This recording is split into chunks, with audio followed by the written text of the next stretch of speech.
1, 2, 3, 4, 5, 6, 7, 8, 9, 10, 11, 12, 13, 14, 15, 16. Great for them to be going for it, to show Devin Booker, hey, we are absolutely going for it. I don't think the cost is all that much, even though, zoom out for a sec, I think it's easy to forget Chris Paul is an old man in terms of basketball years because he had such a good year last year. He kind of rehabbed his reputation last year. He's a Hall of Famer, but it seemed like he was on the decline. Then boom, he's 35. But if you're the Phoenix Suns, you could have Chris Paul for only 1 year potentially if he doesn't want to get opt into the last year of his contract. So he's got 2 years remaining. So it is Rubio, Oubre, a first round pick, a little too much for Chris Paul? I don't think so. No. I think you go for it to show Devin Booker that we can be a good team. They are not a championship contender with Chris Paul subbing in for Ricky Rubio and losing Kelly Oubre, no doubt. But I think 5 years into Devin Booker's career, you just got to show the guy that we had made that march in the bubble. We made that 8-game stretch, and I think if they decide to sit on their laurels and just be a middling team that could make the playoffs with Rubio and Oubre instead of Chris Paul, then that would really hurt their reputation. It would hurt the reputation around the league. It would hurt the relationship with Devin Booker. It would make that quiet arena even quieter. It's one of those weirder teams that is better on the road. And I think Chris Paul is going to make DeAndre Ayton so much better. And people will look at this and say, oh, they gave up Oubre. That's a pretty good player. I wonder about Kelly Oubre. He's going to be 25 pretty soon. He was already in trade rumors just a year into his tenure in Phoenix. He's already been traded twice now. So he's kind of up and down. He's solid and hopefully will be a good player for OKC. They could turn around and trade him. They could definitely turn around and trade Rubio. But I think the prize that OKC got was a first-round pick. So I think that package is totally fine for a year or two of Chris Paul because it's going to pay off in the future, showing Devin Booker that we're a solid team. And again, they went 8-0 in the bubble. Kelly Oubre wasn't even there. He wasn't a part of that. Mikal Bridges was their defensive stopper, not taking shots away from Devin Booker. And Cam Johnson was the other forward there to go along with DeAndre Ayton. I'm excited for this team with Saric off the bench. I think they're solid, and it was worth that price, even if Chris Paul is in his mid-30s. I'm excited for this team.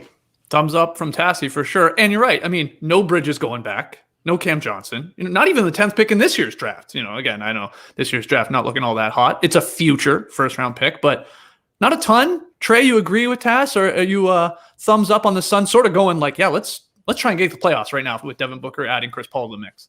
Oh, yeah. 2 thumbs up, actually. You guys know I'm a big Chris Paul fan, so I think this is a great move. But seriously, I do like it for the Suns for all the reasons Tass is saying. Sometimes it is silly to go all in on a team that was just outside of the playoffs. We've seen it with the Suns in the past. They won 48 games. They tried to roll out a lineup with 3-point guards, and it was a disaster. But this, to me, makes sense because the Suns haven't made the playoffs in a decade. Sometimes just getting to the playoffs is a championship, and that's what the Suns need to show Devin Booker. We're going to talk about the schedule a little bit later, but basically 10 teams are going to be making the playoffs. Congrats to the Suns. I think you just broke the streak. Who knows how high the Suns can rise in the Western Conference. Not an intended pun, but a great one. For me, they're probably in the second tier, right? They're probably in the 5th through 10th seed.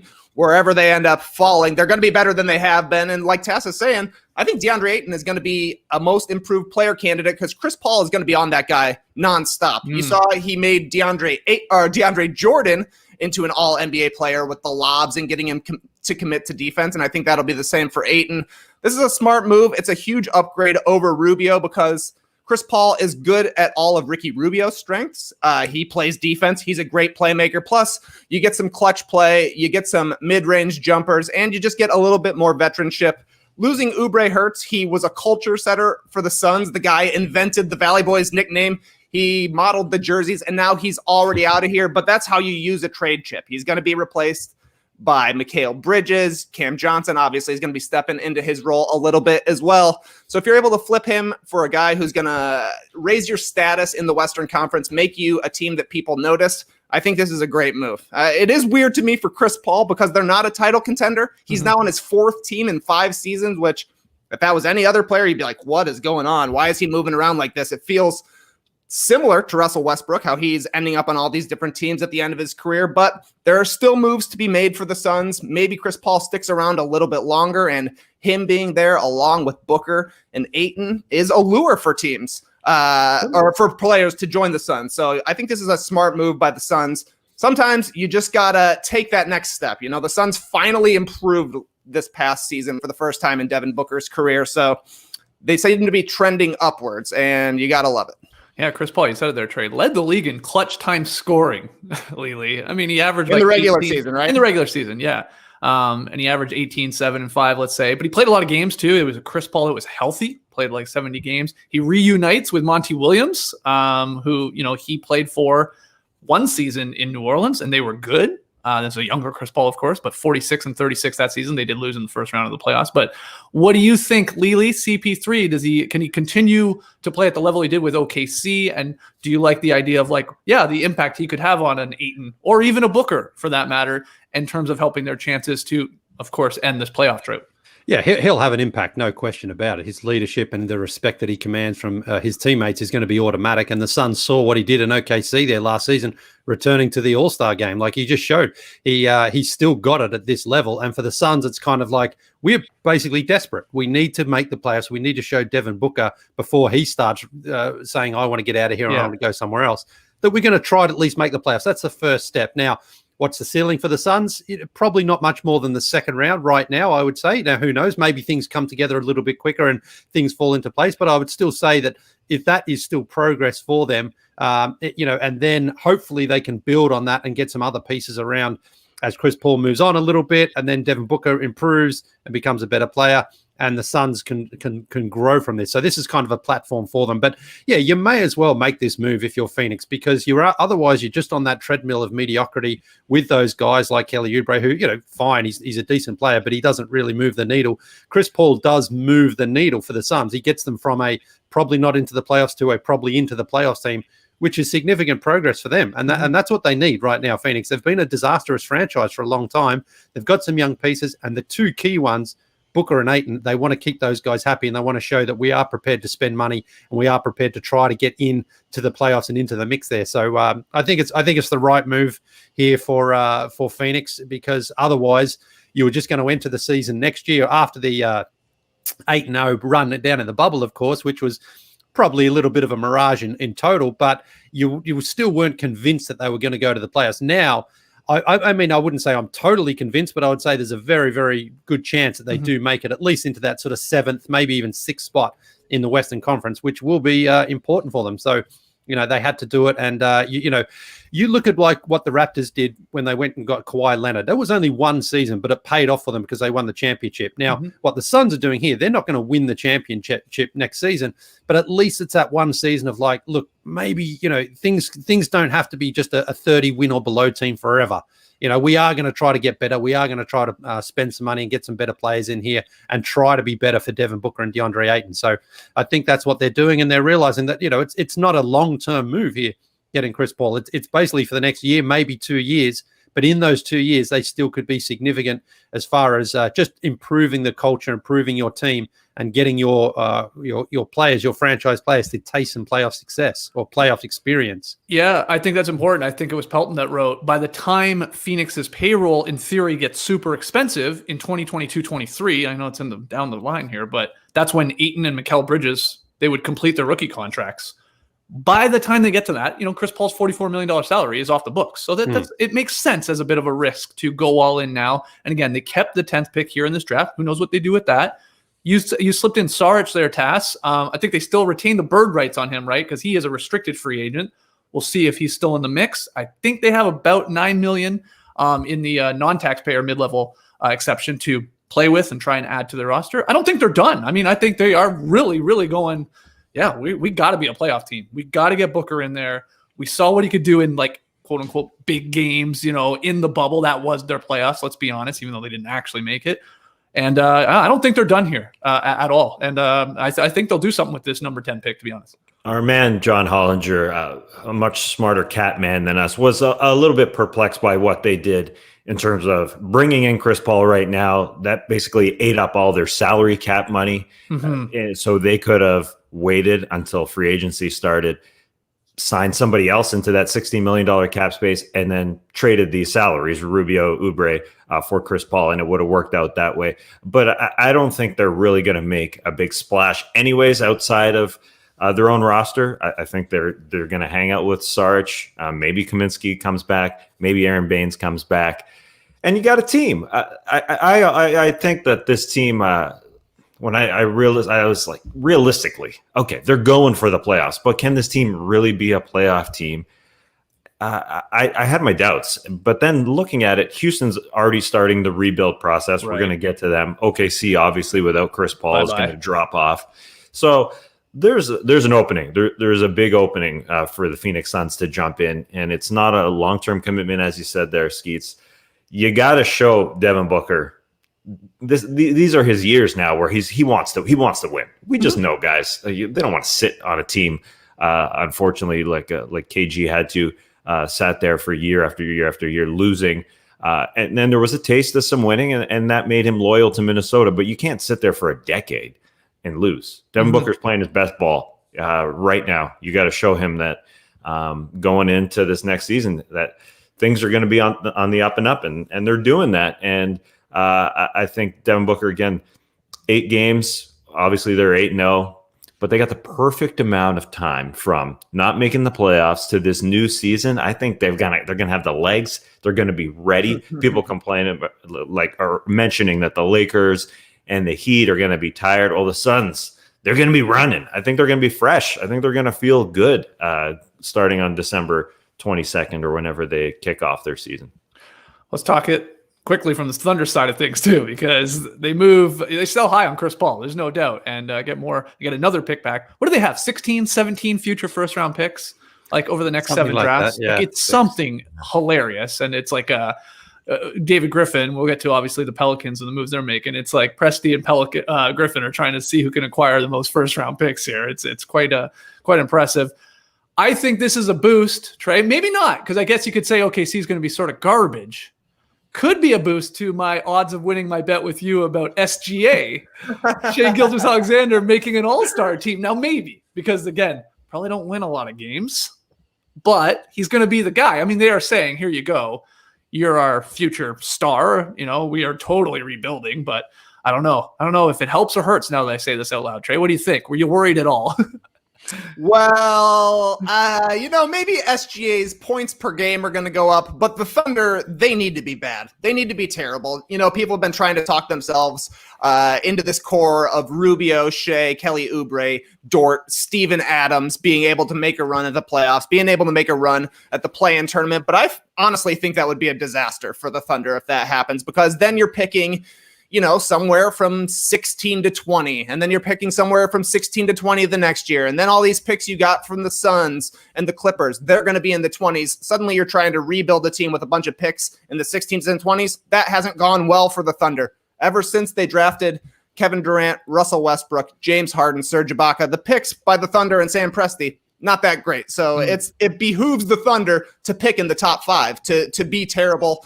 And, maybe that means that they start moving people. Maybe Oubre doesn't stick around in OKC. Maybe Ricky Rubio goes to another team. Danny Green, we'll talk about later, seems like he would be more useful to a contender than OKC. But Adams. What about Steven Adams? Exactly. I don't think the team that we're seeing of the Thunder today is the team that we're going to see when the season actually starts, because they should be bad. They should be wanting to be bad. Sam Presti has done a great job of accumulating assets, but that's honestly the easy part. Like, if you trade Russell Westbrook, Paul George, and Chris Paul, you should be getting draft picks back because you're losing Hall of Fame all-star players. So let's see what he does with the picks. Let's see if he's able to hit. I think we look at Sam Presti a lot differently if the Portland Trail Blazers take Kevin Durant with that draft pick and he's the one who picks Greg Oden, because he's kind of been coasting on that. Honestly, the Thunder have had a lot of good teams. They've had some great teams, but they haven't been able to put a title team around 3 MVPs. And, that's, to me, a knock. You can get as many picks as you want.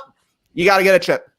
I think last year's trade for Chris Paul is underrated already, though. Just that trade, I think it's just it's good just to take a quick little focus on what he got for Russell Westbrook. Sam Presti was able to get 2 Rockets first-round draft picks, which are going to be probably pretty good here, plus the right to swap draft picks with the Houston Rockets. So if they're really bad, even worse than the Thunder, they could have 4 first-round picks for Russell Westbrook. And he got Chris Paul with that. If you turned around and said, hey, let's trade Chris Paul back for Russell Westbrook 1-for-1 right now, it wouldn't make that trade. That was a fleecing of a deal. And I know we always praise Daryl Morey, but that was an incredible move. You're right. When we talk about draft picks, though, they're just picks. They don't put up 20 and 10s. So this pick that he got back from the Phoenix Suns, it's just a draft pick until they actually turn into something. It means absolutely nothing in the short term. It's got to turn into something at some point. And yeah, they're looking down the road. The top of the West and the top of the East, which we'll get to, are loaded. And that's why I'm pretty excited for this upcoming season. There's a lot of legitimate contenders in both conference, but the Thunder got to run away from the top of the conference. Just get the heck away from it. Yeah, I mean, the Thunder are going to be one of the rare teams, it feels like, that, like Trey is saying, is like, no, we don't want to win. We'll try and get a very high pick in what everybody says is going to be an awesome draft too. This next one in 2021. And the projected number 1 pick is playing in Oklahoma. He's going to be playing in Oklahoma State, so maybe you want that guy. Maybe you want Cade Cunningham. Right. I don't know. I mean, it's also weird that the Thunder getting worse makes the Rockets pick swaps a little less alluring because, you know, if the Thunder are 5th in the draft and the Rockets are 4th, you're not moving up a whole lot. It makes a lot more sense when it's, 4th and 16th. But I will agree, the Rockets picks are going to be the lifesaver for this because the team is getting worse. They're losing players. They're losing all of their good players. And we're going to see a bad Thunder team in Oklahoma City for the first time in a decade. We'll see how it goes. Yeah, I think it was Ben Golliver. I heard him on his podcast today talk about if any other GM does what Presti has done over the last couple of years, they're probably getting destroyed by everyone. And like you guys said it, like they've traded away, Hall of Fame type players, obviously all NBA guys, 3 of them, and just really for picks. And they were good this year. And like they nearly got out of the first round. I think they ended up being the 5th seed. They were basically the 4th seed. Like it was a good team. And, he just he's given the allowance, even from Thunder fans. Like, I think this is what Ben was saying is like, it's cool. Like we trust him what he's doing. And it makes some sense. Like, I don't think the Thunder, if they had just brought back the same team, Leigh, are as good as they were, if you know what I mean, because the West's probably getting better with other teams like the Warriors and stuff like that and other teams on the rise. And maybe it was just a bit of a fluke here. Like, I just don't think they would have been the 5th seed again. It is the easiest way to put it. So they're just like, well, let's bottom out. I mean, maybe. I think a lot of people thought that going into last season, though, as well. I mean, the Thunder were reportedly trying to trade Chris Paul, but couldn't find the destination for him. And those players you talk about, they're all-star players, all NBA players, Paul George, Westbrook, and Chris Paul, but they all wanted out of OKC as well. So Presti at that point is like, well, I may as well just get these assets that I can as far as draft picks. And what he does with those now that's a huge question because he has to turn them into something tangible. But I also suspect with so many that he has, given the timeline that he's on, like in 2027, at that point, if the team isn't competing for a championship and still trying to build through the draft, then it's probably failed anyway. So I suspect he probably will use some of these at some point to try to require a veteran to come along to join some of these younger players. That's what I believe, because he's just got too many picks right now. Too many picks. I didn't know you could have such a thing. But, I think it's just one of those situations that Sam Presti knows. OKC is not a free agent destination. He's had good players there. But if these guys want out and if he can, maximize the return in terms of assets, then that's really all he can do. And then he has to go. And I agree with also what you're saying there with Kevin Durant and Greg Oden there, Trey, because, I mean, he didn't pick Kevin Durant. Kevin Durant was available at number 2. Like, it's not as though that was like a savvy move. It was like, hey, Blazers, are you going to take him or are we going to take him? It's up to you. And the Blazers chose the wrong decision. So he did that. But I think as well, though, Skeets, you're talking about OKC fans. I think you have to convince yourself that, like, wow, we've got all these assets. We are going to get some very, very good players out of this, because the Thunder did draft Russell Westbrook and they did draft James Harden, and Presti gets credit for those as well. Now, they're obviously both gone as well now. But, if you can get a couple of those picks to be like 2 or 3, whatever in the draft, you expect you are going to get a high-quality player out of it. So that's what I think the OKC Thunder fans are sort of convincing themselves on right now. And look, Dort showed some improvement down there in the bubble. He's got to work on his offensive game. You want to talk Dort? Let's talk Dort. I'm just We're saying. talking an all-star too. Going crazy. You look at Dort. Dort's got some potential there, and he's an intern basically for the Thunder for the next 2 years. And Gilgeous-Alexander, I mean, he's a very, very good young player. So there are some pieces there. Of course, they're not anywhere near ready to compete right now, but I can see in 2 or 3, 4 years' time that if they all come together, the Thunder should be a very, very good team in the Western Conference as LeBron and the Lakers and the Clippers, those players move on. And certainly, LeBron will be 38 or whatever, and some of those Clippers players will be into their mid-30s. That's when the Thunder should be ready to make a challenge. If we're going to talk Lou Dort, we might have to break up this podcast into 2 parts. There's so many freaking trades to talk about that happened. I went to bed, and the whole league was traded at night. Yeah, and it might not be done. I don't think it is. Yeah, we got a lot to get to here. I did say one more point about OKC, though. They are a small market team, again, and credit to Gulliver for bringing this up. You wonder, with the pandemic and no fans being in the arena and a lot of money lost there on ticket sales, could this also, with ownership and Presti getting together, they're thinking long-term and all this, but hey, this is saving money. Let's be honest. We're getting off of a massive, massive contract here in Chris Paul at a time where we're hemorrhaging money and we're a small market team. I think there's probably some truth to that as well. I'm not knocking it because you guys are said it all, getting picks back, more bites at the apple, more chances to get a star player like they have before in the past, like Trey took us through with the Sonics Presti. So it makes all sense, but I think that's came into play here as well. And maybe it's a little different. Again, they were a good team, Chris Paul and these young guys in the mix. And now, of course, Schroeder's gone. Chris Paul is gone. We'll get to Schroeder in a second. Gallinari's probably going to be gone. I think Steven Adams could be moved still. Like, they're going to try and probably be the worst team in the league and hope, that the ping pong balls bounce their way and they get like a first or second pick from one of these awesome guys that are apparently going to be in the 2021 draft. But I thought it was a good point from Gulliver as well. But let's keep it going here. You're right, Tass. Man, everything was happening last night. It felt like Shams of The Athletic, he reported last night that the Bucks were sending Eric Bledsoe, George Hill, 3 first-round picks and 2 pick swaps to the Pelicans in exchange for Jrue Holiday. On top of that, the Bucks decided to get Giannis even more help.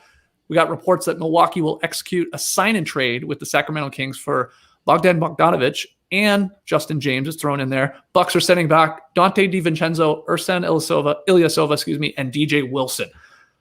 Two deals, but it feels sort of like a 3-team deal here with what's going on. In the end, the Bucks are getting Jrue Holiday and Bogdanovic, and then giving up all those guys. They lost a lot of their depth. But are you up or down, Trey, on the Bucks going out, getting aggressive, trying to get help for Giannis to send that message, getting Jrue and Bogdanovic? Oh yeah, big time up on this. I think this is a great move for the Bucks. People were kind of crushing them a little bit after the Chris Paul trade when the news came out that the Bucks hadn't even approached the Thunder about that, saying, "What? You're going to lose Giannis?" Little did we know. 11:30 p.m. As soon as I closed my eyes, Jrue Holiday heading to Milwaukee. There is a lot of stuff going on, like you're saying, Skeets. There are, losing George Hill and Eric Bledsoe. That's some institutional knowledge that Milwaukee is going to be losing. But really, I don't think they gave up a whole bunch. Holiday is a lot better version of Eric Bledsoe. I think Bogdanovic, he's got a lot of fans on the internet. He's going to be a little bit more versatile than George Hill. Really great news for the Bog boys out there. The defense might take a step back, but I think between Brook Lopez and Giannis, you're going to be able to make up for some of the step back you're going to take going from George Hill to Bog.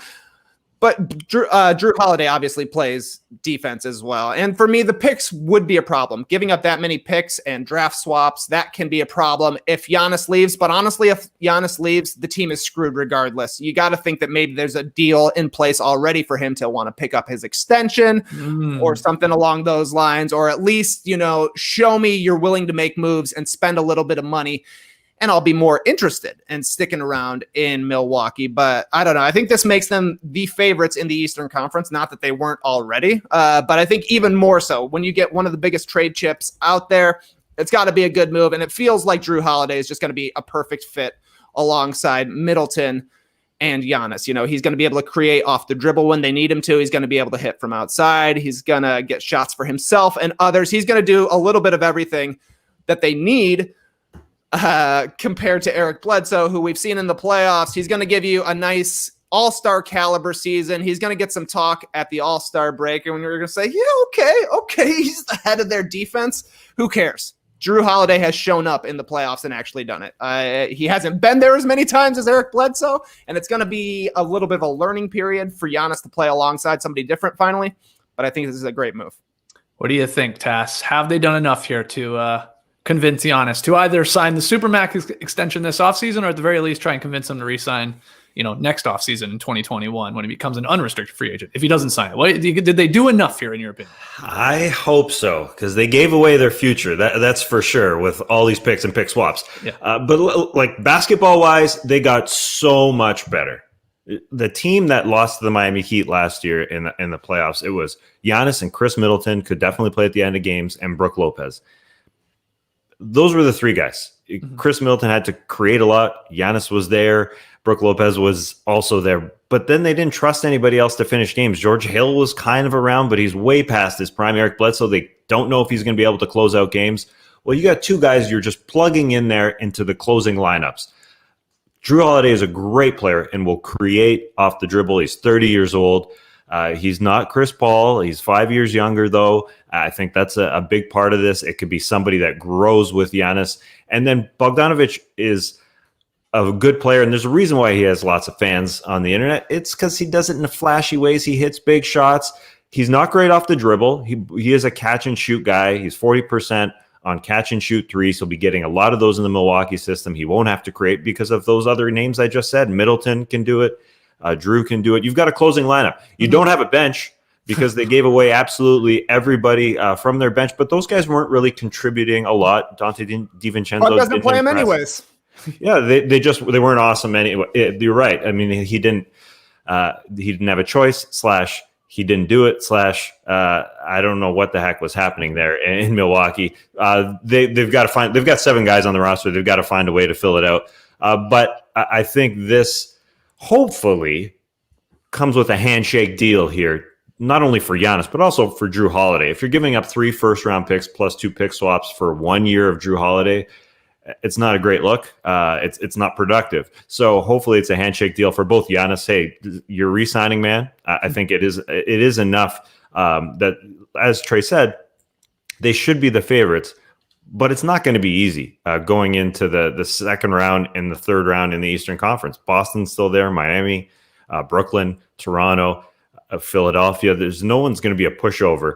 But hopefully, again, for the Bucks and John Horst making these moves, that these guys stick around. But when you look at the picks, Bobby Marks broke it down on Twitter. The first one's a number 24 in this upcoming draft, so it's not a great pick.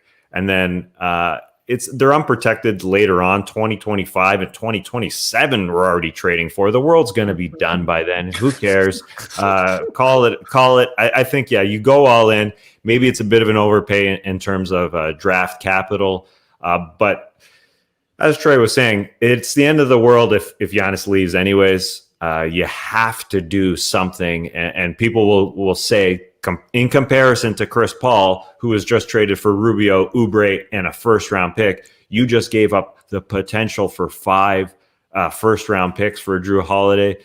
But I think, it would be just a year or two of Chris Paul. This should be years of Giannis and Jrue Holiday playing together. I think they are more on their timelines. I know it's a bit of a crazy statement to sort of undercut Chris Paul and what he is in the NBA, but they have a team. They have guys that they can close out games with now, and that's exciting. They have really turned it around in terms of their roster, and now they got to figure out the bench. Yeah, they have half a team is the best way to put it, because you're right. They don't have a lot of money to play with either. Like, they're going to have to hope that they get a lot of these guys that want to come and join Giannis and have a chance at a title. Not a lot. Giannis has more brothers. Giannis has more brothers. He's got cousins who can bring over. His brother's already got a championship though, so yeah, that's right. It'll be tough to get him convince him to come to Milwaukee. But we also don't know what Bogdanovic's contract's going to be. Yeah. I mean, we don't really know what it's even like. It could be anywhere like what, 10 million to 20 million. I don't know what the gguy's going to sign for, so that'll come into play too. And I don't even know if this is legal what they're doing, really, right? You're seeing some hold on, do you agree to this sign and trade? I guess maybe the teams can because they've talked. I don't know. It's very confusing. But anyway, he's there and he's going to sign a deal.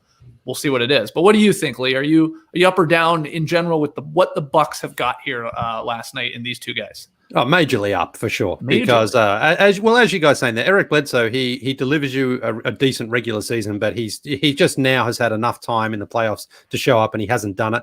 And George Hill's the same. He's a very good regular season player, but what's the point when you come playoff time? You're like, I just can't trust these guys. Now, there's a lot of pressure on Jrue Holiday because he now has to be the guy who steps up and delivers, but I think he can be. I think he's going to a situation where he is competing for a championship, and he's going to be good. He's good at both ends of the floor. That's very, very important here for the Bucks. But I think the big one really is the Bogdanovic one came out of nowhere.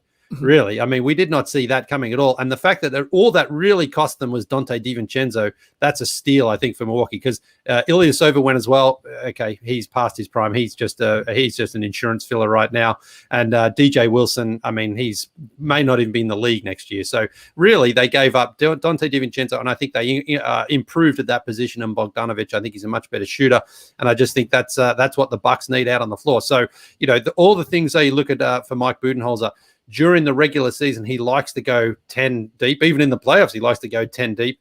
This is, I think, a message, though, from the Bucks is saying you need to just play your best players the most minutes in the playoffs. Now, they do have to fill out that roster, but you only have to get some veterans who can fill in and just some cheap ones who are looking to just sort of tag along and maybe ride some coattails here. That's what you need to do, because in the playoffs, you know, Kyle Korver, I think, played 25 minutes. Ooh. In one game against the Miami Heat. That's not good. I mean, as much as I love Kyle Korver, he shouldn't be out there as a major player on your team. He's a role player who fills in a handful of minutes every now and again. So this is a huge season now for Milwaukee. Huge season. I mean, if things don't work out for them now, and what work out means at the minimum Eastern Conference Finals, I think that's anything less than that will be a failure on this season. Then Budenholzer's gone. And, of course, depending on what Giannis does with his contract extension, whether or not he signs it, he could be gone as well. But you have to do it. You have to go in. You have to go all in and improve the team. If you had come back with that team with Eric Bledsoe again as your starting point guard, that would have just been depressing. Yeah, they couldn't do it again. I mean, they already did do nothing the first time. They lose to the Raptors, and everyone's like, okay, well, they're just going to basically bring back the same team, which they did. And then they get embarrassed by the Heat. And now Giannis is injured, and they get all that. But you're right. They had to do something. Hey, this will be the greatest Bucks trade in history of their franchise if Giannis signs a supermax extension. Done. Simple as that. If he signs for long term, then this is the best deal in their history. Wow, they did get Kareem Abdul-Jabbar.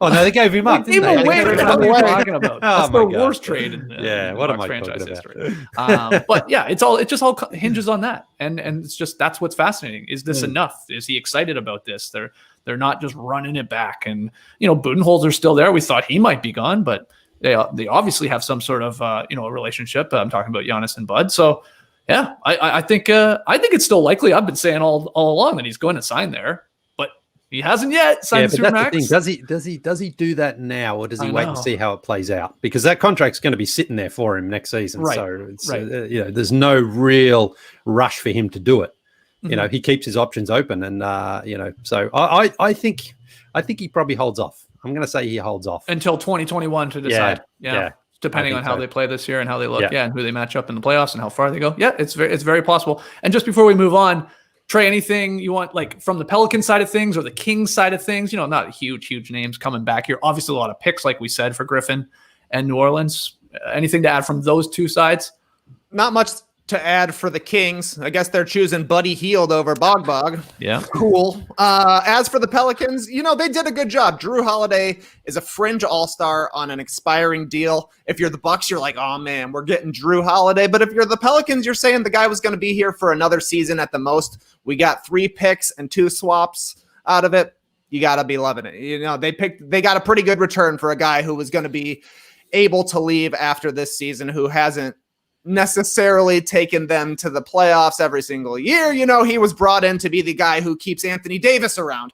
That obviously didn't happen. He's not going to be the guy to keep Zion Williamson around. So now you can completely dip into the rebuild. You've already got Ingram, Ball, and Zion there. Jackson Hayes is around as well. You've got a few more pieces that you can work with, and I think that that's a smart move. You know, Jrue Holiday was a well-liked guy amongst the Pelicans, but he's going to like competing for a championship as well. I think this is good from all sides.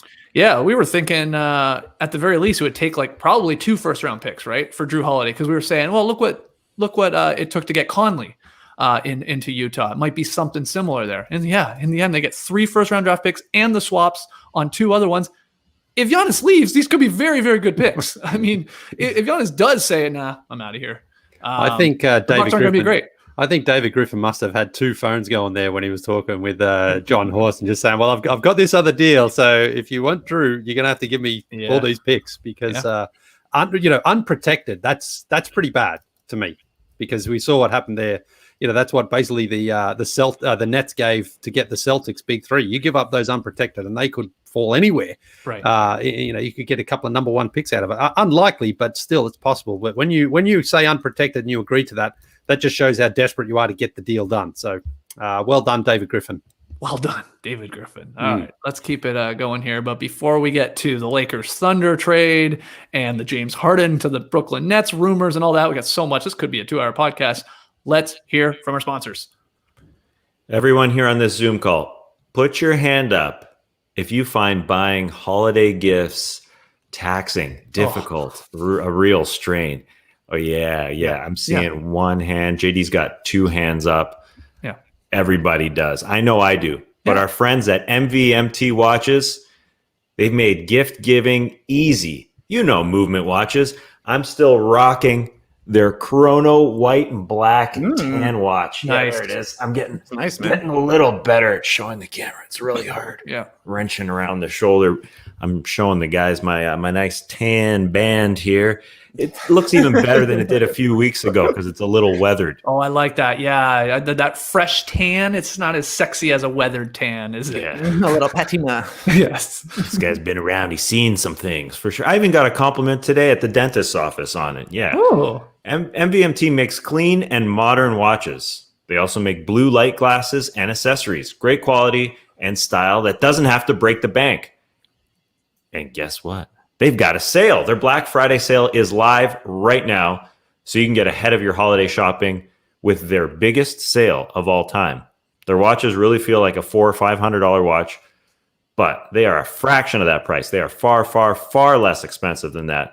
And I love not having to look at my phone for the time. I don't want to know what is going on at all in the world in 2020. No, thank you.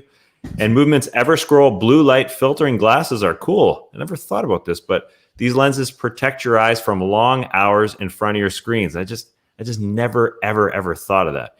But they come in some cool looking forward fashion styles. Leigh, are you wearing those?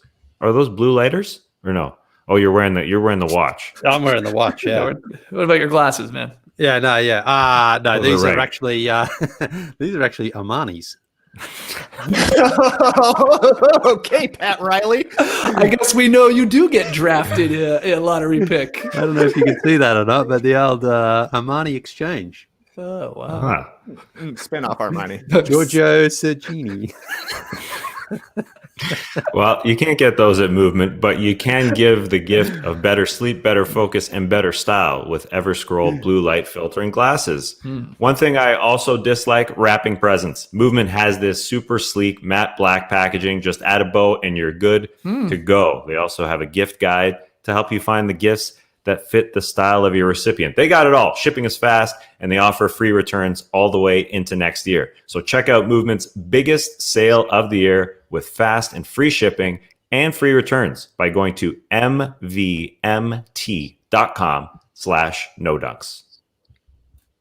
Well, I did it, y'all. Bow to the master. Just last week, I was telling you all about my Grammarly Premium Mastery score and how it had dropped to 77 after an early 81. Felt like I was going to be the last one left in the green room, but I told y'all I wanted to get into the 90s by draft day. That's Wednesday. Got my Grammarly Premium Insights today, and I'm proud to report that I was more accurate than 99% of Grammarly users last week. Wow. There's talk of me going number 1 now. 99. The Gretzky of Grammarly, the great one. And that's the great thing about Grammarly Premium. In just a week, Grammarly's clarity and vocabulary suggestions will have you writing like a pro. It's the best way to level up your writing for work, school, or in personal projects.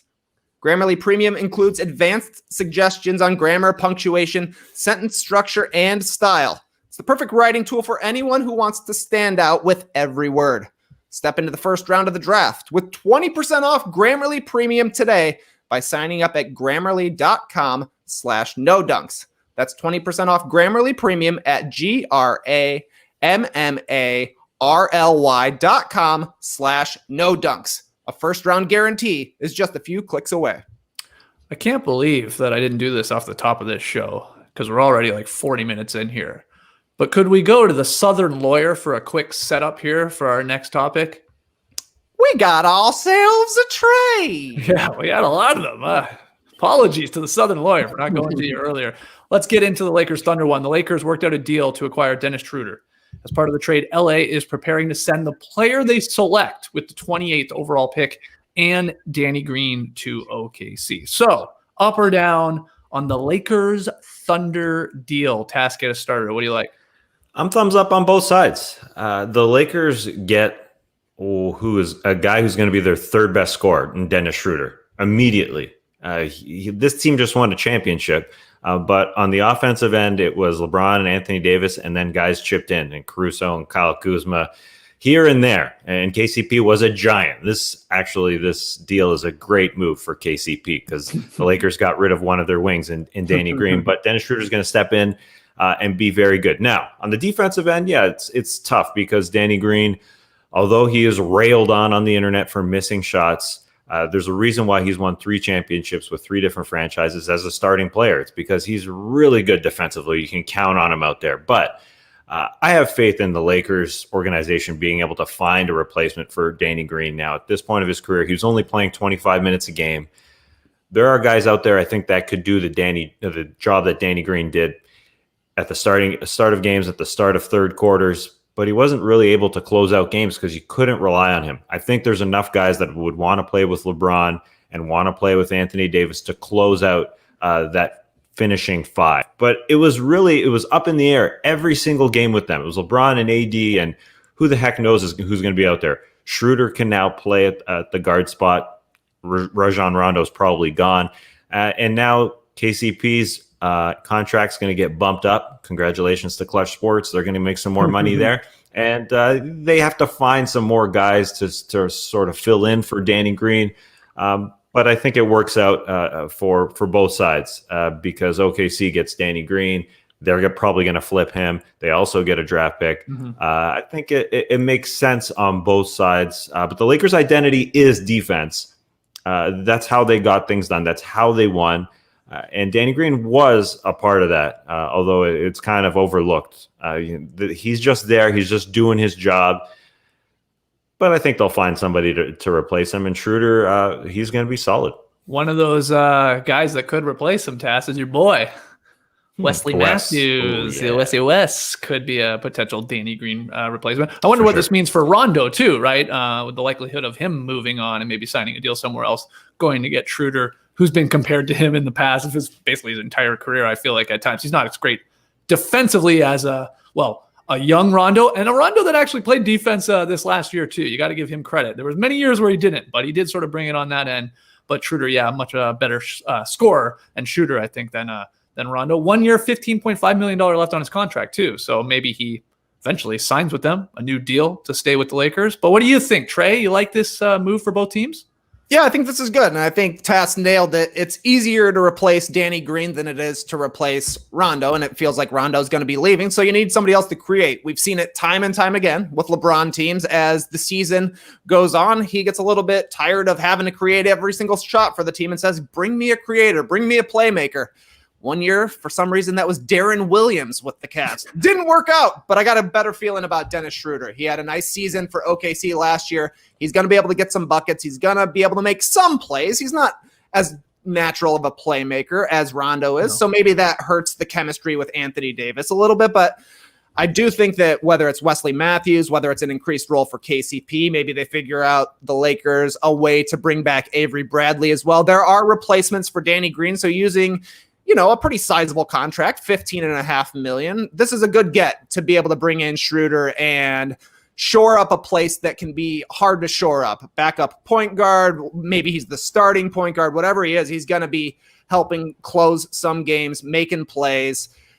getting buckets, doing creative things basically on the other side when LeBron and AD are taking a little bit of time off. I think this is smart. And as for the Thunder, they'll probably move Danny Green to a team where he can help out a little bit more. It doesn't look like he's going to be winning 3 straight titles this year, but we'll see where he ends up. And they pick up a pick for their trouble. Not bad.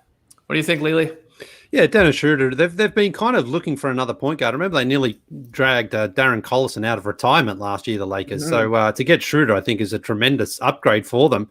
And Rondo plays well during the playoffs when he chooses to, but during the regular season, he didn't give them a whole lot. And he thinks he's going to get more money. So I think that's why he's probably not going to be in the Lakers' plans going into next season. And for Schroeder, this is a good situation for him because he goes to a contender, and he also, as we saw last season, I think he's okay accepting now his role on a team, knowing he's not going to be the best or the second best, but he's going to have plenty of opportunity to go out there and score and get a lot of play. So that's, I think, a good situation for Dennis Schroeder. He's a good shooter from 3-point range. He sometimes gets a little bit happy at times with his offense. He thinks he's a little better than he is, but overall, he was very, very good for the Thunder last year in a complementary role. And that's what I think he's going to there in LA, where he's going to be like, we need you to score. You're going to get your opportunities, but obviously it's still LeBron and AD's team. And if you're smart and you play the right way, you're going to be competing for a championship. So this is good for him. And giving up Danny Green, I think Danny Green showed a few times in the playoffs. He looked really, really old and bad. It sort of caught up with him a couple of times. He's a good veteran to have in your locker room, but there were a couple of times out there I just thought he was pretty brutal. And he has been kind of like that for his last couple of seasons. Even in Toronto, he was brutal at times. And other times he was really good. But he's just old now, and so you may as well move on from him. And someone like Kuzma could potentially step into his role, into his minutes. If he even stays there, there's talk about the Lakers maybe moving on from him. But that's the sort of thing. If you can get a younger guy who can fill in those minutes and hit those shots and play the defense that Danny Green gave them, then you're upgrading there. And to give up another draft pick, 28th pick, again, that doesn't mean anything to the Lakers right now. So this is good for them to get Schroeder. I think it improves their roster. And for the Thunder, anything. Dennis Schroeder wasn't a part of the future, so Sam Presti gets another pick, and he gets a veteran that he could potentially package with some one of those draft picks anyway to get another younger piece there for the Thunder. So we'll see. But Schroeder's an interesting player. He rehabilitated his career. Absolutely did. Yeah, and playing with Chris Paul, I think, really, really helped him. But now he's in a situation, again, playing with veterans and playing with stars like LeBron and Anthony Davis, where, again, you're not going to be expected to be the star. You're our third choice here. He should thrive in that role. Yeah, he's basically Rondo, Celtics Rondo. I mean, again, not defensively, but you're right. I'm with you. When he's not asked to do too much, he's a really, really good player. Yeah. We've seen when he was asked to do too much with the Hawks, especially, it's too much. He's not good. He's just not that good. But he's not your number one by any means. The number three is perfect for him. I 100% agree. It'll be interesting if he still continues to come off the bench, because he obviously was in the running for the Sixth Man of the Year award. Ended a lot of games, so maybe it doesn't matter to him. But they have options. I'm with you guys. It sounds like everybody's thumbs up overall on this one. Somewhat of a minor deal, but Schroeder, good player that the Lakers bring in here, and we'll see what happens with KCP, what type of deal he gets, and who are the other wings they get? Do they move Kuzma? And then the Thunder, you guys talked about whether or not they move on from Danny Green. All right, let's get to the juicy one here. According to Woj, James Harden has rejected a 2-year, $103 million extension offer from the Rockets. He's made it clear to ownership that he's focused on a trade to the Brooklyn Nets.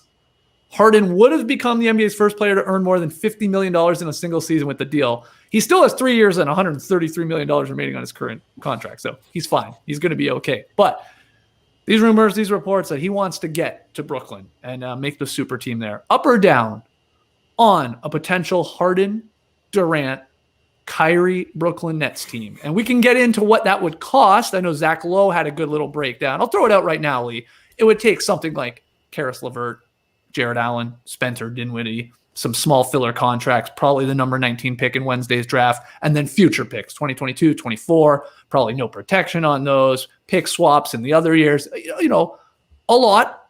But are you up or down on a Harden, KD, Kyrie team if that's what it took? Big up. So let's make this one happen, because clearly by James Harden rejecting that contract and another move that the Rockets made overnight, his focus to me now seems to be that he wants to be competing for a championship, and that's not going to happen in Houston. If he goes to Brooklyn, and again, they're going to have to gut a lot of their depth, but that's fine because you've got Kevin Durant and Kyrie Irving. You're closer to winning a championship, and he would also, I believe, understand that he would have to accept a lesser role on that team. I don't think he gets traded to that team and expects then still to be putting up 30 plus a game and having the ball in his hands the whole time. He may even play off the ball a lot to start. I thought you were going to say James Harden may be coming off the bench. listen. I know everyone would laugh at that, but I actually think that would still be a great situation for him. I don't former sixth man of the year. Exactly. I still don't understand why people look at coming off the bench as such a demotion or a negative thing. If you're playing the same minutes, getting the same shots, and finishing games is when it counts. Anyway, that's an argument for a different day. And James Harden's not coming off the bench. I know he's not. He's not coming off the bench. But again, if that situation is there for James Harden, you have to go, and you have to try to make that happen because again, you're going to a team where you've got superstars around you. He's played with one of them. We know that didn't always carry too much weight playing there with Russell Westbrook, but going to play with Kevin Durant again and Kyrie Irving, I mean, that's just, you're basically as good as anyone else almost in the Eastern Conference on talent alone right there. So if James Harden is prepared to accept that, okay, I'm going to a team where I'm probably only going to average, maybe 20, 25 a game still on that team, then he's going to accept, and that should be good for Brooklyn. Another guy who can score, another guy who can shoot, another guy who can end games. I mean, that's what the Nets want. So I hope this happens. This would be incredible for the league if we have that super team together there. And then if Westbrook gets traded to the Knicks, that would be even better if we saw that. So I think it is going to happen. I think it's just a matter of time because we've heard conflicting reports. Just last week, it was James Harden said he's committed to the Rockets. We know that. Yeah, locked in. We know that probably wasn't accurate. And now according to Brian Windhorst, Westbrook's trade request may have been in response to knowing that Harden was going to try and make a move to Brooklyn. So he finds out about that, and then Westbrook's like, well, I want out of here. Trade me. Yeah. And it makes sense. It makes sense. Like, there's no point in them staying in Houston. They're not going to win. So if they can go to another team where potentially they can compete, then great. But the options certainly dry up, you think, for Russell Westbrook right now to go to a contending team. Anyway, James Harden to the Nets, in for it. I think it happens, and I hope it happens. And you would trade all of what Zach Lowe is throwing out there. Of course, I mean, I would like to keep Jared Allen because I think you need a big guy there. But obviously, Dinwiddie, Karis LeVert, who else they got there? I'm not even sure who else. Well, Taurean Prince could be in the mix. All those guys. Yeah, get rid of all those guys just to get James Harden. Why not? Why not? I mean, that's what we talk about all the time. If you get the talent, if you can acquire the talent, you do whatever you can with all those periphery players. And if you're the Rockets, I think Dinwiddie's a good player to have, and I think Karis LeVert's a good player to have. You're getting a draft pick again from the Portland Trailblazers here, so I think that's for Houston. Like, we may as well start rebuilding and with some good young players who can keep us competitive. Okay. So Trey, we'll go to you next. What do you think? Do you think it could work with three obviously ball dominant guys? Hey, I've heard there's only one ball to go around. I don't know if you've heard that with all these scores. And then also I'll ask you what you would think of whether or not the Rockets could do better than a potential Nets package of all these guys that I mentioned. Well, all I know is that if James Harden teams up with Kyrie Irving, there's no way I'm going to be able to stop loving either of those guys. Like, I feel like I'm out on Harden at the end of every playoffs, and then when it comes back to the next regular season, I'm like, let's go, buddy. This is the year. Now you're putting him next to crazy Kyrie. I love it. Throw Kevin Durant in the mix. I also love that. It could be a disaster. And, people are talking about Harden's going to have to move off the ball. I don't really think so. Like, you can run a pick and roll with Kyrie and KD, or KD and Harden, or Harden and Kyrie, and it doesn't matter who's standing on the other side. James Harden could stand 35 feet away. You still have to guard him out there. And there's still going to be other action happening on the other side. I said the Bucks are the favorites right now. If the Nets are able to make this trade, I think they instantly become the favorites. And I think, there will be some growing pains and it'll be tough to figure out how to share the ball. But I also think that these guys all do have pre-existing relationships, whether it be from the Thunder in the past or Team USA, a place where super teams are built. I just think that they will figure it out. Let's not discount the fact that DeAndre Jordan also played on some of those Team USA teams with Harden, Kyrie, and Kevin Durant in the past. So I assume he would be the guy that they want in there as their center, which means Jared Allen. We all love him. He's just like Bogdanovic. Everybody on the internet loves him, but for some reason, coaches don't as much. But I think it'll be fine. I think they would be an incredible team. And yeah, the Rockets could definitely do better. There are talks that they could perhaps lure Ben Simmons from the Philadelphia 76ers. He seems to be the best player who's on the board for the Rockets, and I would much rather have him and less picks than all this stuff that the Nets could offer, because you see the tweets coming out saying, oh, the Nets can offer everything out there, but really what they're offering is the 19th pick, a bunch of guys who are drafted in the 20s, and a bunch of opportunities to draft in the 20s. That's not a lot for a guy who's finishing top 3 in MVP ballots every single year. But once Daryl Morey was gone, once Mike D'Antoni was gone, they brought in first-timers, and it felt like an end of an era. It feels like an end of an era even more so right now. Tough stuff for the Rockets. Yeah, we had some related deals with these teams, Tass. The Rockets trading Sir Robert Covington to the Blazers for Trevor Ariza, and then picks, a 2020 first-round pick, 16th overall, and then a 2021 first-round pick. And then the Nets traded Janin Musa to the Pistons for Bruce Brown. And maybe there was something else included there, but it's a minor deal. So second-round pick. Yeah, second-round pick, thank you. So there's other moves being made with these two teams. But the initial question was that trade package that the Nets could possibly throw at the Rockets, and whether you think a Harden, KD, Kyrie Nets team is a championship contender automatically. Oh, baby. I want to find out. I think, on paper, 100%. I think they are a championship contender. I think they would like DeAndre Jordan as their center because he wouldn't request a shot. And they would probably have another guy, a fifth guy, just to be a shooter on the other side of the floor to hang out. But I just wonder, because these guys, there's only one ball. You're totally right about that, Skeets. And they always want it in their hands, all three of them. I think it is different than Golden State, where it was Clay, KD, and Steph. Steph was able to work off the ball a little bit more than Kyrie is. Clay never touched the ball unless he was shooting it. So it's different. The whole offense for James Harden revolves around him. Same for Kyrie and KD as well. So it's something where I looked up just the number of shots, pure number of shots in games. And I wondered if these guys were going to get enough of the shots. So teams shoot like 90 times a game. So there's enough, right? I mean, other guys are going to have to shoot a little bit, 20, 25 for each guy. And then, the other guys get 1 or 2 shots per game. DeAndre Jordan, you'll get a dunk. The being a centerpiece of the offense, I just wonder if they are going to get into a flow, if they're going to feel good. I'm sure they've got great relationships with each other. I'm sure the USA basketball championship situation has worked out for them, playing with USA ball, I should say. It just got me a little bit flummoxed, this whole thing about, Kyrie's got to initiate, Harden has to initiate, and of course they've got the talent to make it work. But I just wonder, being the guy with the ball in their hands every single time, will they feel good not having it in their hands? So I would love to see it work. I would love for them to trade every single draft pick that they have, like they did when they tried to make KG and Paul Pierce work there. I think it should be a requirement for the Brooklyn Nets franchise. Every decade, you got to trade away every single one of your picks and every pick swap. It's a fun experiment to watch happen. But James Harden, at this point of his career, in his 30s here, he'd want to be a guy who'd just be a part of a team. When you watch him in the playoffs, he is that kind of guy, right? Because he is willing to pass. I say he's the centerpiece of an offense, but he is willing to be doubled and make other guys make it happen. But there's 3 guys now. Kyrie is my guy that I'm most concerned with. Is Kyrie going to love it? I wonder. I wonder if he's going to love Harden initiating or somebody else initiating. But it's going to happen now with Robert Covington being dealt from Houston to Portland, which is a great get for Raphael Stone in the Rockets front office to get 2 first-round picks and a decent one coming up here in a couple days in the teens. They got to rebuild the cupboard, as we said, because Daryl Morey left it pretty bare. So they gotta get some picks in there. That's a great get. 2 first-round picks for Robert Covington. I'm excited to see him in Portland.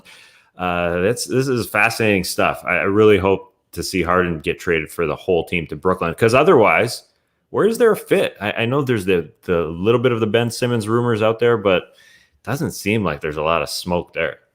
That's the weird thing with Harden is any potential fit seems super weird because you're used to Harden having the ball for 20 seconds out of 24. So yeah, put him on Philadelphia, you're like, that doesn't make sense. Put him on Milwaukee, that doesn't make sense. Anywhere you put James Harden, it's going to look different. Who's going to be the best player on the Nets if this goes down?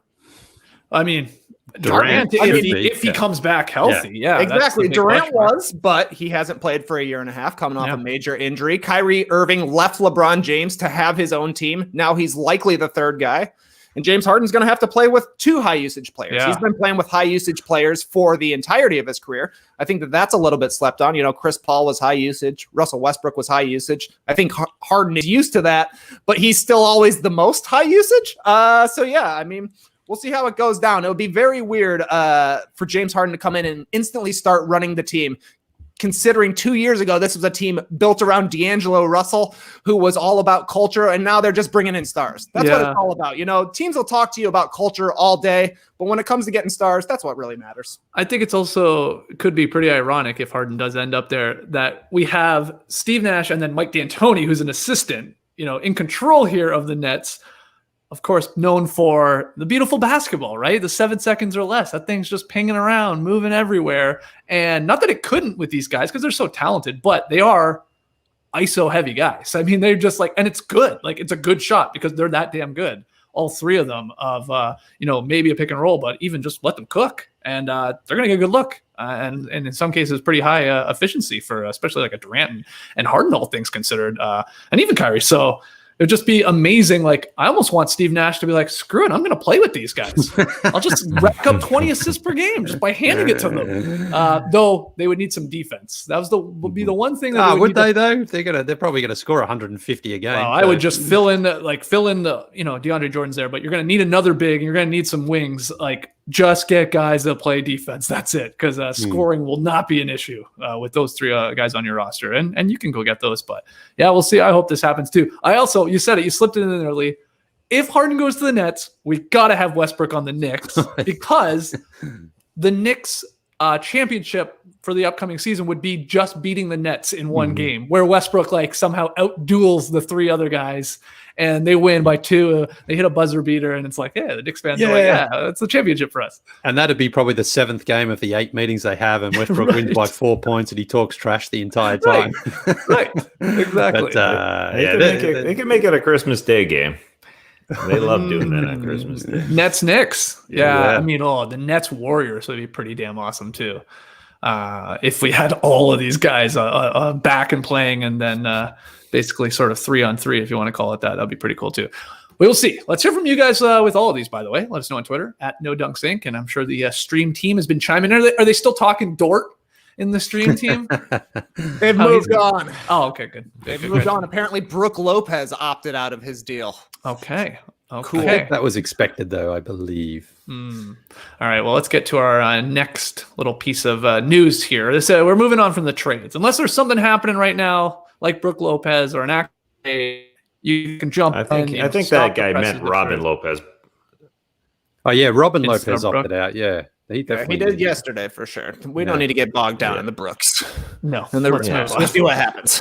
Woj tweeted a tentative NBA schedule on Sunday that includes an All-Star break with no All-Star game and playoff dates that bring them extremely close to the start of the delayed 2020 Summer Olympics in Tokyo. We're showing it to everyone, to all our stream teamers right now. December 22nd, opening night, and you got the All-Star break, again, minus the All-Star game, March 5th to the 10th.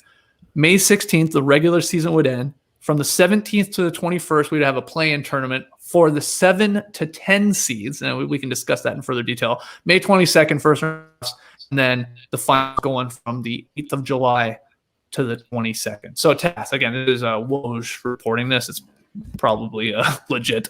Up or down on this accelerated, tentative still NBA schedule?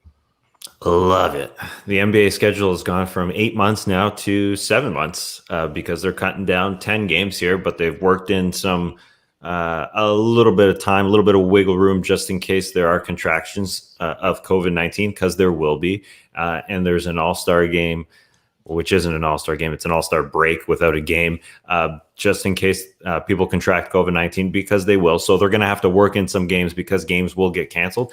And the season has been shortened, guys. We're getting 72 games. I think that's what this whole tweet all comes down to. It should just say 72 games, thumbs up. Everybody a little bit happier because we don't have to watch 82 games, which is, it's just kind of drags it out. Unfortunately for the NBA, it goes into July. I think they would like to shore it up before the summer kicks off in July, but that's just the way things have worked out. And for them to be able to pull this all together this quickly, we will obviously have to see how everything goes with the virus guys flying. Obviously, having their home team host games, it's going to be very different than the bubble. That's a given. But the way that just procedurally, all the logistics that this is working out so far, it's shocking, and there's going to be some problems, I'm sure, down the line, just because this is flying in here. It's coming in real quick. But I'm very happy to see that it is happening because everybody's making money. That's what the December 22nd start date is all about, and so the NBA has got to be happy about that. Details on the league's coronavirus protocols and the testing for the season, they're still being finalized. It's a huge, we got to figure that out for everyone's safety for sure. But Trey, what do you think of the schedule and the play-in tournament extending or adding to it, right? So we don't know official details because we don't know if there's you got to be a certain number of games back to force it and all that. But in theory, the number 7 and the number 8 seed would need to win just once within this little play-in tournament to get in the playoffs, while the number 9, number 10 seeds need to win twice to move up into the field. So, what do you think about this entire tweet here, of course, from Woj, and then that in particular? I love smashing everything together. I'll tell you that much, because we got the news on Sunday night, right, that it was going to be trade season opens on Monday, and then we have basically a 1 week off season where everything is happening. That's exciting, and that's what it's going to feel like once the season comes around. Sarah Spence at the AJC reported that Travis Schlenk says that the break in the middle of the schedule is just there to make up games that need to be made up if they're postponed for COVID reasons, which certainly makes sense. I mean, the All-Star break with no All-Star game definitely feels weird, but you can see why they would do it. As for the 7 through 10 play-in tournament, I don't like the idea of it. I don't like that 2/3 of the teams in the league are going to be able to say we made the playoffs. Makes it a little bit less special. But when it comes around time for play-in tournament and it's 7 versus 10 and it's 1 win and you're in, I'm going to love it. It's going to be super fun to watch. And of course, we're getting back to sort of the normal schedule. The season's going to be ending a month after when it would usually end, but that puts you kind of on track to be able to have a standard 21-22 season, which I think is kind of what everybody is going for here. Yeah, it's getting jammed in together, but it's going to be fun. It's going to feel like nonstop, and I love it. I'm excited. I'm excited to have basketball back, and it's going to be super weird when, teams are playing so often and they seem to be playing in the same place all the time, but with all this local talk being done, like the Raptors might want to be playing in Buffalo so they can play the Knicks and the Nets and the Sixers just because they're all close. It's going to feel weird when teams are in a bit more of a baseball mode, but it's going to be fun. It's going to be exciting. And that play-in tournament, as much as I hate it in the off season, when it's happening, it's awesome. Right. You get those games that win and you're in. That's sort of exciting. For the one particular game. You're right. Also, I'm just refusing to count teams that are the 9th or 10th seeds as making the playoffs unless they make their way into the playoffs. I'm just not going to count it. It'd be really weird if the Mavericks, let's say, the number 7 seed, are 10 games up, 12 games up on teams behind them in the 8th, 9th, and 10th, and yet they still got to play in this thing. And that's why I'm waiting to see if there is some sort of cutoff, like we saw in the bubble where you had to be a certain number back. Because that seems really weird to me, but maybe they don't care. They're like, well, okay, you're 10, 12 games up. Then that means you're better. Just go win a game and you're in. But I don't know what you think, Leigh, about the play-in tournament going 7 to 10. I like it. I think it was successful down there in the bubble, and I think the NBA has been sort of leaning towards trying something like this. The first time they do it, it works. So they're going to try to expand it, and maybe this doesn't work. Maybe this is too many teams, but we won't know until we find out. And I think it's fine. I just think it's fine to get out there and have a few more teams, because again, I believe they're trying to encourage is teams that just feel a little bit closer to the playoffs, even if they're not, that they will keep competing, and it's a way to reduce some of the tanking. I think that's what it's all about. Give your fans that hope that, hey, we just keep an interest in the teams from these fans. Exactly. You might be 12 games back, but you can still make the playoffs. And then if you only have to beat this other team, let's say it's only once, then you're in the playoffs. And that's what I think they're trying to do, is just trying to encourage a little bit more hope for those teams. Because if you look at the Blazers, the fact that they made the playoffs was pretty shocking in the end. They went down there, they were a long way out, and they had to beat the Grizzlies. The Grizzlies were the favorite to make it, and they didn't do it. Now, injuries came into play, of course, but that's just the way. It gave the Blazers a chance, and then the Blazers were one of the funnest teams to watch down there in the bubble, even though they lost 4 straight in the end to the Lakers. They certainly earned their way into the playoffs, I think. So that's what the NBA is aiming for, and I think it's great. But I also just think we are living in an alternate reality sometimes in terms of the coronavirus. There was 180,000 new cases the last couple of days. And again, there's so much instability with the current government that I don't think that's going to be getting better anytime soon. I think between now and January 20, coronavirus is just going to continue to get out of hand. So it seems certain to me that we are going to lose some games. And we could lose the whole season. There is a potential that we will go into a lockdown at some point as well, I think, once the Biden administration comes in. So there's that that we're dealing with. But that almost seems like that's just a different universe sometimes when we talk about, the NBA's coming back in wow, it's just over a month away until the season starts, which is... it's crazy, man. We're going to get the schedule soon. We're going to know who's playing on Christmas in theory soon, right? Yeah, I mean, I don't know. It'll probably be a week or two that they're going to I would imagine try to figure it all out. But and we don't even know where the Raptors are going to be. The Raptors are going to be playing. We don't even know where the Raptors are playing. We're flying by the seat of our pants here. But this is, again, the tentative schedule that we're working with. And there's some workaround dates in there, like you guys said, in case games are missed or lost or whatever. It'll be another wild season. And we're going to be heading right into it again here on No Dunks, where we'll be doing the daily podcast. But I guess after the draft here, after free agency, we should take a week or two off, actually stop podcasting. As if that's for going a to happen. second. That's when the Harden trade's going to happen, and that's when there'll be other stuff going on, I'm sure. Well, we'll see. We all need a break. And let's take a break right now. We still got a little bit more to discuss here in the Up-Down Report. But I am so excited to finally talk about Magic Spoon. I love cereal. You guys know this. I mean, I eat cereal all the time. In the morning, I'll have it for a snack around lunch. I'd love it as a late night snack. I think it's maybe at its best as a late night snack, a nice bowl of cereal. But some of my previous cereals, maybe not the most healthiest thing for me, which is why I'm so pumped about Magic Spoon, because I can have all the cereal in the world and it's still healthy. And I don't know how it works. It doesn't make any sense. You guys have tried this. Magic Spoon tastes amazing. And I don't know how, because it's gluten-free and grain-free and soy-free, low-carb, GMO-free. There's 0 sugar, 11 grams of protein, not a lot of carbs in each serving. How? Somebody explain this to me. Nobody knows. Nobody knows. Magic, I guess. It's magic. It's Harry Potter type magic. What's going on with this cereal? They got 4 flavors: cocoa, fruity, frosted, and blueberry.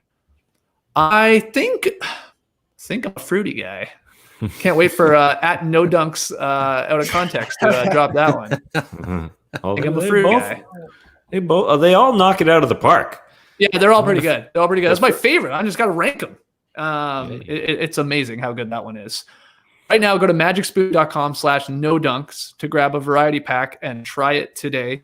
And be sure to use our promo code NODUNKS at checkout to get free shipping. And Magic Spoon, they're so confident in their magic that they're casting on these cereals. They're so confident in their product that it's backed with 100% happiness guaranteed. So if you don't like it for any reason, they'll refund your money, no questions asked. That's magicspoon.com/nodunks and use the code NODUNKS for free shipping. Much love to Magic Spoon for sponsoring the podcast. And again, I'm not kidding. You guys can back me up. I know a lot of you guys have had it. It is amazing. You're like, damn, this somehow tastes good, even though it's got, the no sugar. That's the biggest thing. You're like, how? How does it taste this delicious? Must be some cereal wizard out there just casting spells, making delicious morsels. That's my happy meal. Yeah, it's very, very good. I mean, I love having this at night, even twice as much as I used to my old cereals, because I'm like, oh, this is fun. This is not even bad for me, and this is a delicious little snack late at night before I put my head to my pillow, dreaming of my cocoa magic spoons, my blueberry magic spoons, my frosted and my fruities. That's how I dream. I dream thinking of cereal now. I count little Max spoons jumping over a little fence to get myself to sleep. But yeah, check that out. What else we got? Well, last week is in the books, and did you guys see who won the Masters? I did. Dustin Johnson, yes. Yeah, 20 under. And did you see who came tied for second? Australian Cameron Smith. Yeah, shout out to Australia. Yeah. Nice. Yeah, great job. But now it's time to review the tape and prepare for this week. Okay. There is no better place to get in on all of the action than with DraftKings, official daily fantasy partner of the NFL. To add to this week's excitement, DraftKings has a free shot at millions of dollars in total prizes up for grabs. If you haven't tried DraftKings yet, head to the App Store now because you don't want to miss this. Draft your lineup and feel the sweat like never before. Every run, pass, and catch means more with DraftKings. How's Tom Brady going, by the way, down in Tampa Bay? Is it all right? Is it like Jordan? Is it like Jordan on the Wizards, though, where like people just immediately say he's bad, but he was actually good? They just couldn't win. Is that happening? I don't know. I think they're winning. Yeah, I think he's balling right now. Well, you know, that's the thing with DraftKings. It's that simple. You just pick your lineup, stay under the salary cap, and see how your team stacks up against the competition, because nothing adds to the excitement of watching the game quite like having a shot at millions of dollars prize. I will say that is true.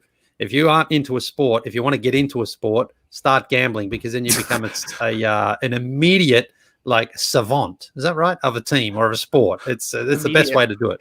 Right. And if you haven't signed up yet, as Gwen Stefani said, what are you waiting for? Get in the game right from your couch. Right. Download the DraftKings Daily Fantasy app now and use code RUN, R-U-N. For a limited time, new users can get a free shot at millions of dollars of prizes this week. Don't miss out on all of this week's action. Enter code RUN, R-U-N, to get a free shot at millions of dollars in prizes with your first deposit. That's code RUN, only at DraftKings. Make it rain. Minimum $5 deposit required. Eligibility restrictions apply. See DraftKings.com for details. It's BANANAS. Very nice. So I'm going to set you up with one here, Lee. You think Gwen Stefani has ever played DraftKings? No doubt. No. Yeah. Good one. Very good one. Lee, as Gwen Stefani said, let me blow your mind. Tampa Bay Buccaneers, 7-3. Tom Brady, 23 touchdown passes. He still got it. Oh, wow. That's okay. Great. That's great. TB12 forever, right, Lily? TB12. Yeah, that's Matt's thing, wasn't it? He used to say that, TB12. He sure did. He started that. Yeah, he started that. All right. Some fun things to end with here. The Thunder, they got new City Edition uniforms. They've been released. Let's take a look for all the stream teamers. There they are. According to Joe Musato, this is the first Thunder jersey to only say Oklahoma. There's a back. There's a little SGA. He's got all of the letters.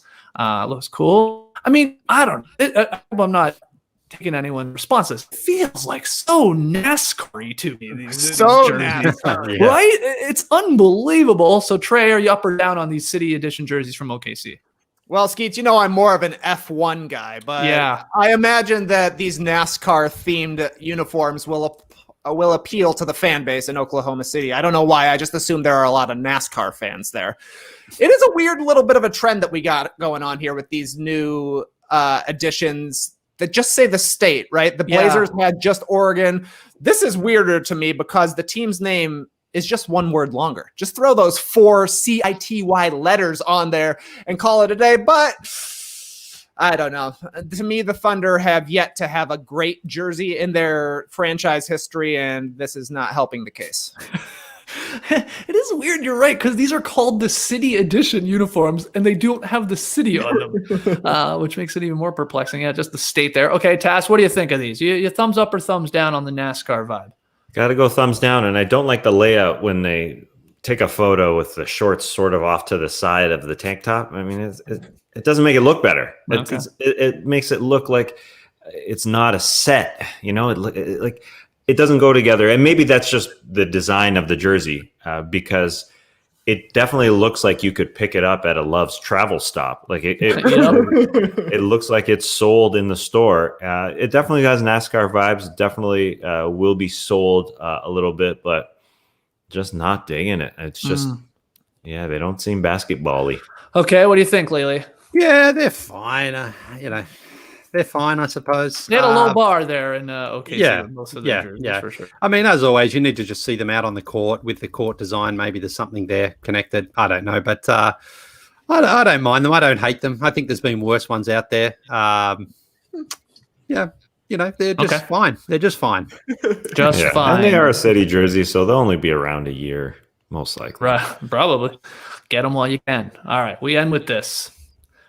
It's become no secret that the Australian man of mystery, hottest name going into the 2020 NBA Draft Wednesday. So we wanted to roll Leigh's scouting report to get everyone familiar, all the teams out there with their picks, with his strengths and his weaknesses. Let's roll the tape.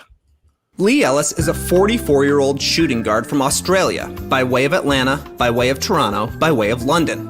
He's a knockdown three-point shooter and a plus athlete.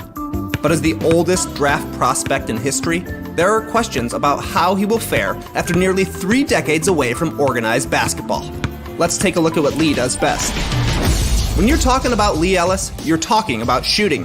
He might be the best shooter in the draft, able to catch fire from outside, punish smaller defenders with his mid-range game, and knock down the occasional lefty jumper. Ellis is absolutely money from the free throw line, where he projects to shoot in the high 80s, low 90s at the next level. He's got an effective pump fake and a constantly improving handle. This guy puts in the work. Constantly. Like, all of the time.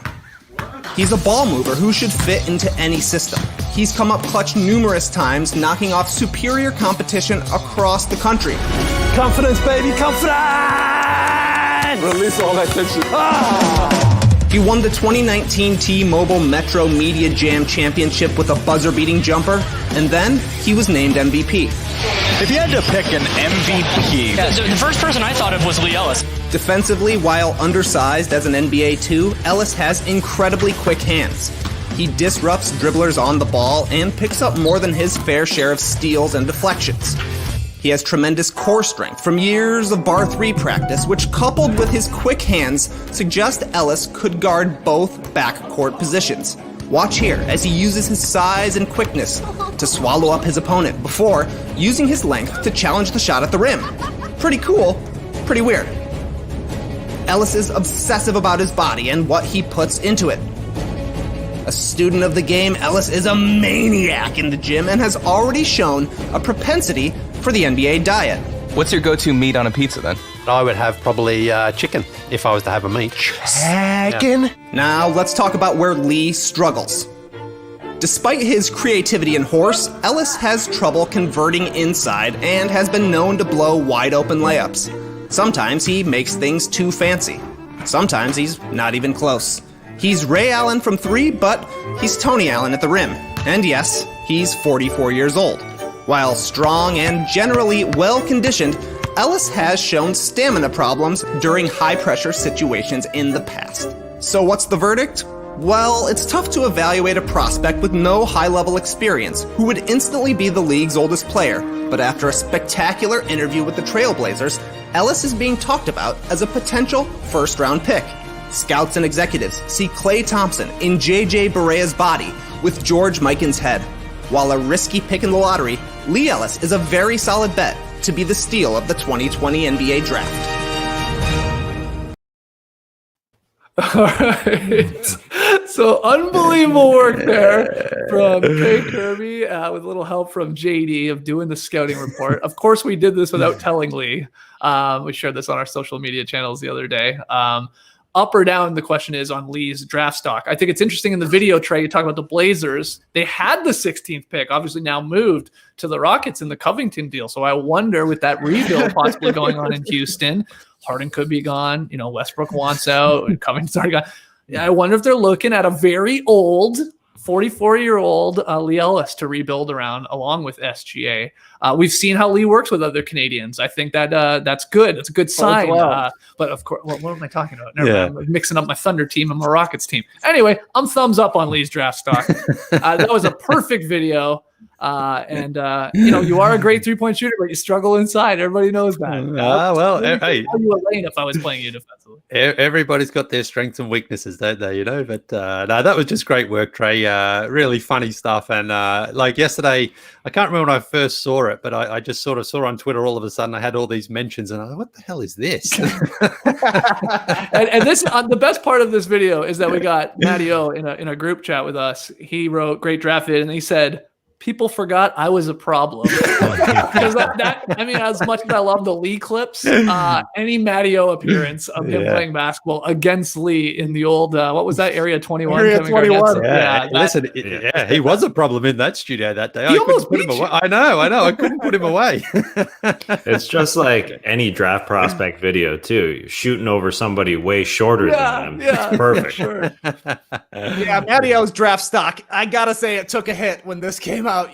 People were talking about him as a fringe first rounder, might not even go in the second. Maybe someday we should release the full one-on-one game. It was like 1,000 clips. It was so long. I can't believe how long you guys actually played to score points. But I mean, you saw why. Leigh was locking it down defensively. And then every time he get inside, just with the layup. But I got a lot of clips of Leigh playing basketball on my computer. I had no idea.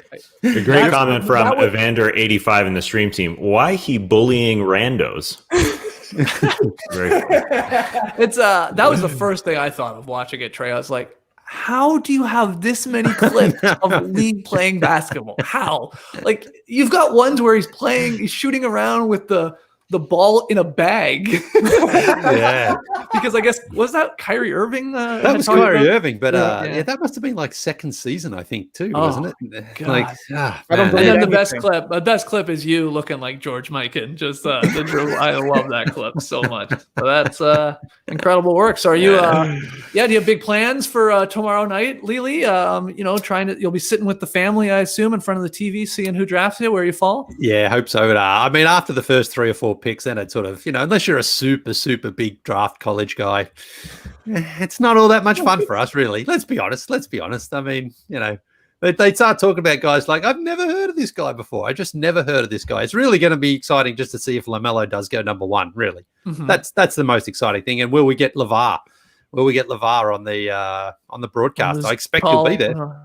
I think somebody tweeted at us after the video went up, like, this should be a great reason why the draft should go back to like 8 or 9 rounds like it used to be. Like, sometimes like Carl Lewis would be drafted like in the 7th round, basically as like a promotional joke. And like, I feel like you could have been drafted if this was like 8 or 9 rounds. Like some team like the Jazz or somebody just take you with the last pick just to get some social media buzz.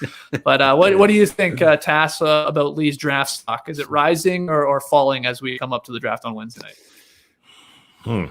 Rising or I mean, I think it's at an all-time high, so I don't know how it can get any higher. My question for Trey is, how did you find out the age of the international man of mystery? That was my first question. I always don't know how old Leigh is exactly. The only reason I ever remember Leigh's age is because of his email address. I remember he wasn't able to get Leigh Ellis, so he's got to throw in the extra digits there at the end, and then I just do the math from there. I did have to go. I did have to ask Leigh for his height and weight for a graphic we did, and that's why I say he's in JJ Barea's body, because Leigh's also often in JJ Barea's shorts. That's right. He'll rock a pair of authentic Barea Mavs shorts. So if you're looking for some NBA comps, there they are. My final question with this is, like, because Trey did a lot of the work on this. I mean, are you his agent? Like, will you get a cut if he especially goes in the lottery and gets a good payday?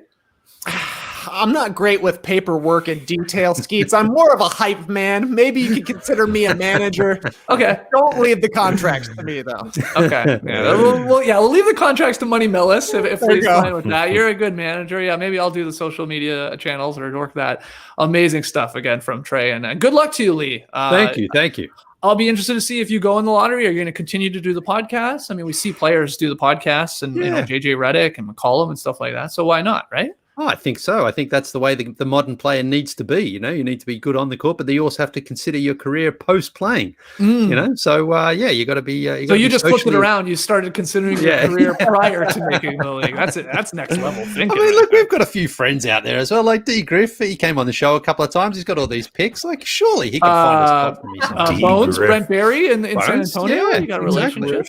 Yeah. Wasn't Griffin in that video? Was he in the background? Yes, he was. He was of me yawning. Yes, right. I mean, he was scouting you early. Yeah. And speaking of all our old friends at NBA TV, on the stream team, Erwin Orosio asks, "Who's your Uncle Dennis?" Well, it could be 3D Dennis Scott. Oh, yeah. Got connections. We all got a story. He's got a story. Yeah. What's your story? Great point. There was another great thing going around on Twitter when we posted the video of a lot of people saying all West Coast teams have to avoid playing like late games because it's just not gonna work out. You got to go and you got to stick to the East Coast. No, but I mean, if I'm living on the West Coast, then it's just normal time for me. So they don't play them at 10 o'clock out there. Yeah, I don't know with you. I think your body clock's messed up. You're going to try. Yeah, that's good. That's gonna. I think you're slipping. You're gonna slip because of that. People are not going to be able to trust you're going to be awake in games. I'll go to Utah to play with Joey Ingles. That'd be nice to have a all Melbourne back. Although he's from Adelaide. He played for Melbourne, though. But yeah, would make it work. Again, I think the Jazz, they're taking a look at you. I know you've got a relationship with them online. All right, let's call it there. That was an extra long edition of the Up Down Report. Of course, we had tons of trades. Hopefully, I was going to say hopefully not, but hopefully by the time you're listening to this, there are more trades, and we'll be back to discuss those later in the week because this is a wild NBA week. The draft is Wednesday night. We'll see where Leigh gets selected. We'll be back for sure on Thursday morning to recap the draft. You got to assume there's going to be a bunch of trades. Sometimes they're minor, but whatever. There'll be some action there off of that, I'm sure. We'll be back on Thursday to recap the draft. I know we're thinking about doing another beach stepping podcast. I don't think we've locked that in, but get your questions in right now. NoDunks@theathletic.com, or you can tweet them in at NoDunksInc. We'll have a beach stepping pod coming up soon. Free agency begins at 6 p.m. on Friday. Oh my God. Contracts really can be signed on Sunday. So we might have some things in work here over the weekend too. Of course, emergency podcasts of big names start getting moved around, the Harden one especially. So subscribe to No Dunks wherever you listen to us. We really appreciate it. Leave your 5-star ratings and reviews, and make sure you subscribe to us on YouTube as well. Even if you don't watch us on YouTube, help your boys out. Hit the subscribe button, hit the little notification button, help us out there. Again, if you're just a podcast listener through The Athletic or iTunes or Spotify, wherever, we would appreciate it. Okay, let's call it there. That was a fun one. Lots to talk about. Clipper Bros. You heard it here first. Have a great time. Turn up. Love you guys. Awesome.